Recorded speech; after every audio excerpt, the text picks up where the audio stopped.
ኤርትራውያን ነበርቲ ከተማታት ኖርድ ራይን ቬስትፋለን ጀርመን ውዳቤኦም ሓይሎም ኣብ ጎኒ ህዝቦምን መንግስቶምን ብምዃን ኣብ ዝሰላሰል ዘሎ ሃገራዊ መደባት ተሳታፍነቶም ከም ዘዕዝዙ ኣረጋጊጾም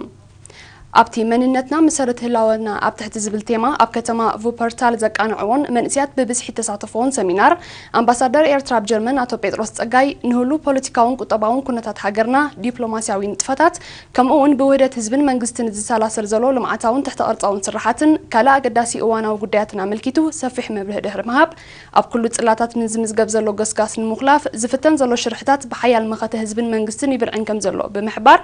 ነበርቲ ከተማታት ኖርድ ራይን ቬስትፋለን ኣብዚ መዳይዝን ዝገብርዎ ዘለዉ ምንቅስቓስ ብምምስጋን ብዝለዓለ ክቕጽልዎ ኣዘኻኺሮም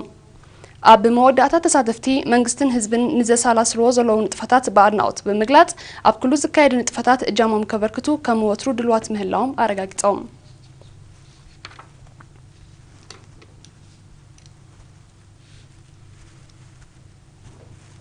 ዝካየዱ ልምዓታዊ ንጥፈታትን ዝውጠኑ ካልኦት መደባትን ብኣድማዕነት ንምትግባር ተራን ብቕዓትን ኣማሓደርትን ኣካየድቲ ስራሕን ወሳኒ እዩ ስለዚ ድማ እዩ ህዝቢ በብከባቢኡ ብትጋህትን ተወፋይነትን ከመሓድርዎ ዝኽእሉ ሰባት ንምምራጽ በብግዚኡ ምርጫ ማሓደርቲ ከባብን ኣካየድቲ ስራሕን ዘካይድ ኣብ ዞባ ማእከል ነበርቲ ንኡሳን ዞባታት ኣባሻውልን ማእከል ከተማን ዘካይድዎ ምርጫ መልኪቱ ወኪል ኤሪና ዮናታን የዕብዮን ዘዳለወ ጸብጻብ ኤልሳ ተስፋ ማርያም ከተቕርቦ እያ ኣብ ዞባ ማእከል ነበርቲ ንኡሳን ዞባታት ኣባሻውልን ማእከል ከተማን ብ6 ሚያዝያ ምርጫ ማሕደርቲ ከባብን ኣካይድቲ ስራሕን ኣካይዶም ኣብቲ ናይ ምርጫ ስነ ስርዓት ኣብ ማሕደርቲ ንኡሳን ዞባታት ኣባሻውልን ማእከል ከተማን ወይዘሮ ኣልጋነሽ ድኩን ኣቶ ሃብታይ ተስፋ ዝግናብ ዘስምዕዎ ቃል እቲ ምርጫ ህዝቢ ብቑዕ ጽፉፍን ርትዓውን ምሕደራዊ ኣገልግሎት ዝረኽበሉ ባይታ ንምጥጣሕ ዝዓለመ ምዃኑ ብምሕባር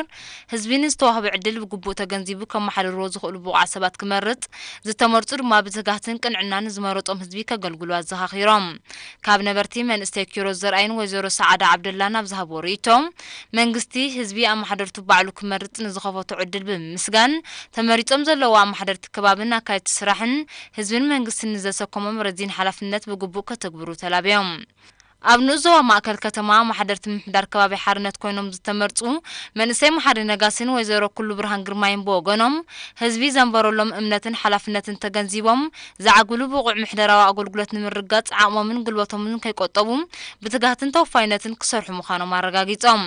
እቶም ዝተመርጹ ማሕደርቲ ምሕዳራት ከባቢ ንክልተ ዓመታት ከም ዝሰርሑ ካብ ቤት ጽሕፈት ምሕዳር ዞባ ዝተረኽበ ሓበሬታ የረድእ እዚ ተጀሚሩ ዘሎ መስርሕ ምርጫ ማሕደርቲ ከባብን ኣካየድቲ ስራሕን ኣብ ኩለን ንኡሳን ዞባታት ማእከል ክካየድ እዩ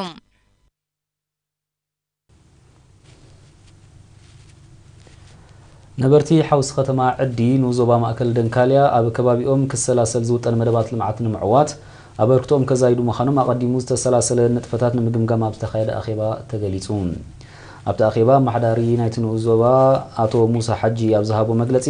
ኣብ ዝሓለፈ ዓመት ብውህደት ህዝብን ህዝባዊ ሰራዊትን ኣብ ምጽጋን ጽርግያን ከባቢያዊ ጽሬትን ዝተኻየደ ማእቶታዊ ንጥፈታት ውጽኢታዊ ምንባሩ ገሊጹ እቲ ስራሕ ንናይ ስራሕ ባህሊ ዝኽስኩስን ዘደንፍዕን ኣገዳሲ መደብ እዩ ዝበለ ኣቶ ሙሳ ኣብ መጻኢ ብዝበለጸ ውዳቤን ሰፍሐ ተሳትፎን ክቕጽል ምዃኑ ረዲኡ ካብ ናብ ዓድታት ዝኣቱ ጽርግያ ንምጽጋን ህዝቢ ኣበርቲዑ ስለ ዝሰርሕ ናይ መጓዓዝያ ጸገማቱ ተቓሊሉ ምህላው ብምሕባር ድማ ኣብዚ ሒዝና ዘለና ዓመት ክካየዱ ዝተወጠኑ ተመሳሰልቲ ስራሓትን ተራ ህዝብን ኣመልኪቱ ዝርዝራዊ መብርሂ ሂቡ ኣማሓዳሪ ዞባ ማእከል ደንካልያ ኣቶ ሙሳ ሓጂ ኣብ መወዳእታ ከባቢያዊ ጽሬት ኣብ ምሓዝ ጥዕና ዘለዎ ግደ ልዑል ብምዃኑ ብሰፊሑ ክዝውተር ብምዝኻር ህዝቢ ኣብ ኩሎም ዝውጠኑ መደባት ሱታፊኡ ከበርኽ ተላልዩ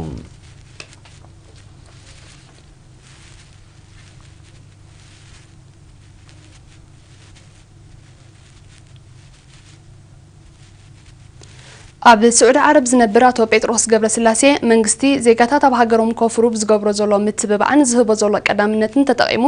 ኣብ ከተማ ድባርዋ ዝሃነጾ ዘመናዊ ሆቴል ተመሪቑ ኣገልግሎት ጀሚሮም እቲ በዓል ክልተ ደርቢ ዘመናዊ ሆቴል 10 መደቀሲ ክፍልታት ምስ ሙሉእ ኣገልግሎቱ ባህላውን ዘመናውን ቤት መግቢ ባር ካፍቴርያ ኣዳራሽ መርዓን ካልእን የጠቓልል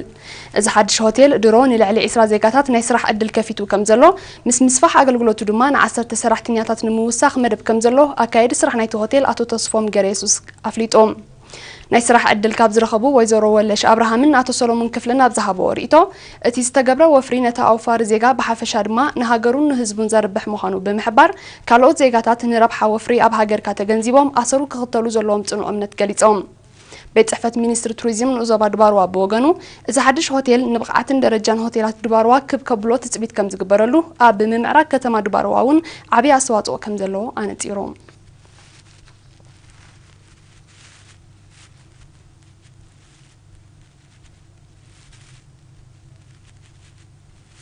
ህዝቢ ንኣገዳስነት ምዕቃብ ማይን ሓመድን ተገንዚቡ ከምቲ ቅድሚ ምእታው በብኸባቢኡ ብጋንታታት ተወዲቡ ኣብ ምስራሕ ከትርታትን ዛላታትን ዘተኮረ ሰፊሕ ማእቶታዊ ንጥፈታት የካይድ ኣሎ ነበርቲ ሻምብቆ ዘካይድዎ ዘለዉ ንጥፈታት ድማ ኣካል ናይዚዩ ብዛዕባ እዚ ወኪል ኤሪና ወልደጋብር ሃብተ ስላሴ ዘዳለዎ ፀብፀብ ኣሎ ፍሮይን ፍጹም ከተቕርቡ እያ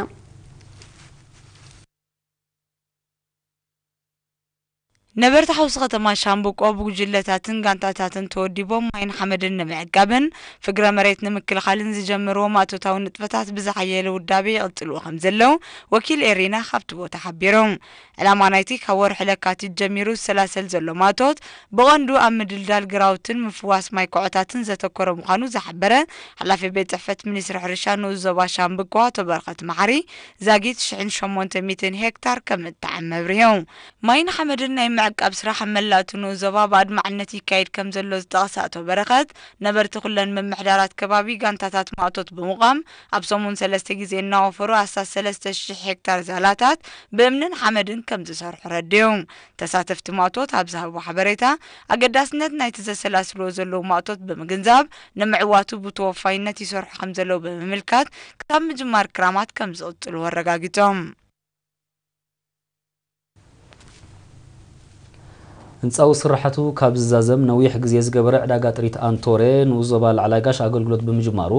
ኣብ ፈቆዶ ጽላል ኮይኖም ጥሪቶም ዝሸጡን ዝዕድጉን ዝነብሩ ተገልገልቲ ምቹእ ናይ ምልዋጥ ሃዋህው ከም ዝረኸቡ ሓቢሮም ንሳቶም ኣብ ሓበሬቶም ኣብቲ ከባቢ ዘሎ ሃብታም ትሕዝቶ ጥሪት ኣብ ግምት ብምእታው ዝተዋደደ ዕዳጋ ህንፃዊ ስራሕቱ ተዛዚሙ ከብቃዕ ኣገልግሎት ከይጀመረ ነዊሕ ግዜ ብምግባሩ ብዙሕ ፀገም ከጋጥሞም ምጽንሑ ብምዝካር እቲ ዕዳጋ ኣገልግሎት ብምጅማሩ ግና ሽግሮም ከም ዝተፈትሐ ኣብሪሆም አቶ ስዩም አድጎይን አቶ አርአያ ገብረ እግዚአብሔርን ኣብዛሃው ሓበሬታ ኣብ ቃልዕ ቦታ ዘካይድዎ ዝነበሩ ምልዋጥ ዘይ ውሑሳብ ርእስ ምማሩ ምምሕዳሩን ኣታዊታቱ ብግቡእ ኣብ ምእካብ ክሽገር ምጽንሑ ብምዝካር ምጅማር ኣገልግሎት ናይ ዕዳጋ ምቹእ ባይታ ከም ዝፈጥረሎም ገሊጾም አቶ ኢብራሂም ኢድሪስን አቶ ኢስማኤል ሐምድን በወገኖም ዘመናዊ ዕዳጋ ጥሪት አንቶሬ አገልግሎት ብምጅማሩ ወነንትን ነጋዶን ጥሪት ውሑስ ባይታ ከም ዝረኸቡ ጥሪቱን ብምትሕዋስ ካብ ዝስዕብ ዝነበረ ጸገም ከም ዝተገላገላ ብምሕባር ምምሕዳር ኣታዊታቱ ኣብ ምእካብ ዝነበሮ ጸገሙን ከም ዝተቃለለ ኣረዲኦም ነበርቲ ምምሕዳር ከባቢ ኣፍታን ዞባ ፎሮ ካብ ቅድሚ 2 ዓመታት ከጋጥሞም ዝጀመረ ጸገም ማይ ቆልሕታ ክግበረሉ ጸዊዖም አቶ አሚር ሳልሕን አቶ አሕመድ ያሲንን ኣብዛሃቦ ርኢቶ መንግስቲ ብዘዋደደሎም ኣገልግሎታት ጥዕና ትምህርትን ካልእን ህይወቶም ብጽቡቕ ይመርሑ ምህላዎም ብምግላጽ ቅድሚ 2 ዓመታት ብዝተሰርሓሎም ፕሮጀክት ጽሩማይ ክሰትዩ በቂዖም እኳ እንተነበሩ መስመር ማይን ብፀሓያዊ ጣት ሰርሕ ዝነበረት ዒላን ብምብልሻዎም ግን ጽሬቱ ዘይተሓለወ ማይ ይሰትዩ ከም ዘለዎ ሓቢሮም ኣማሓዳሪ ምምሕዳር ከባቢ ኣፍታ አቶ ዓብደላ ያሲን በወገኑ እቲ ንልዕሊ 2 ዓመታት ዝቐጸለ ጸገም ኣብ ማሕበራውን ቁጠባውን ህይወት ህዝቢ ብድሆ ኮይኑ ከም ዘሎ ብምሕባር ናብ ምምሕዳር ዘቕረብዎ ተረጋጋሚ ምሕጽንታ ግምት ክወሃቦ ኣዘኻኺሮም ሓላፊ ቁጠባዊ ልምዓት ንኡዞባ ፎሮ አቶ መሐሙድ ዓብደላ ነዛ መልኪቱ ኣብዛሃቦ ርኢቶ ጸገማይ ምምሕዳራት ከባቢ ኣፍታን ዙላን ንምቅላል ዝዓለመ ፕሮጀክት ማይ ዊዓዙላ ኣፍታ ቅድሚ 2 ዓመታት ከም ተዋደደ እንተኾነ ግን ድሕሪ ናይ ኣዋርሕ ኣገልግሎት ብዝወረደ ብርቱዕ ውሕጅ ናብ ኣፍታ ዝኣቱ መስመር ማይ ስለዝተሰብረን ንምዕራዩ ዝገበርዎ ጻዕሪ ስለዘይተዓወተን ፍታሕ ንምንዳይ ንዝምልከቶ ኣካል ሓበሬታ ከም ዝሃቡ ኣረዲዩ ምምሕዳር ከባቢ ኣፍታ ኣብ ሕርሻን ምርባሕ ጥሪትን ዝነጥፉ ኣስታት 300 ስድራ ቤታት ኣለዋ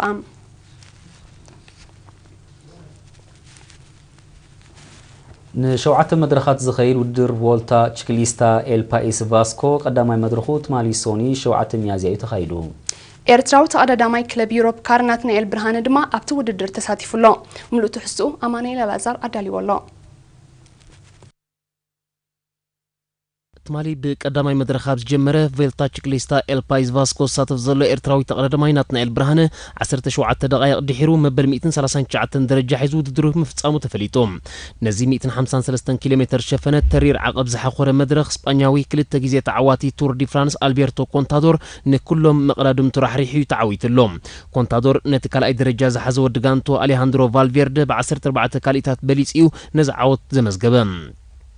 ወዲ ጋንቱ ናትናኤል ብርሃነ ፒየሮላንድ ንክለብ ዩሮፕ ካር መሪሕና ኣብዚ ውድድር ዝኣተወ ምዃኑ 10 ደቂቕ ዶንጊ ብምእታው ካብ ክለብ ዩሮፕ ካር እቲ ዝሓሸ ግዜ ዘመዝገበ ጃፓናዊ አራሺሮ ዩኪያ ናይ 56 ካልኢታት ክሳራ ጥራይ ሒዙ ኣብ ዝቕፅል መድረኻት ሓለቓ ጋንታ ዩሮፕ ካር ብምዃን ክወዳደር እዩ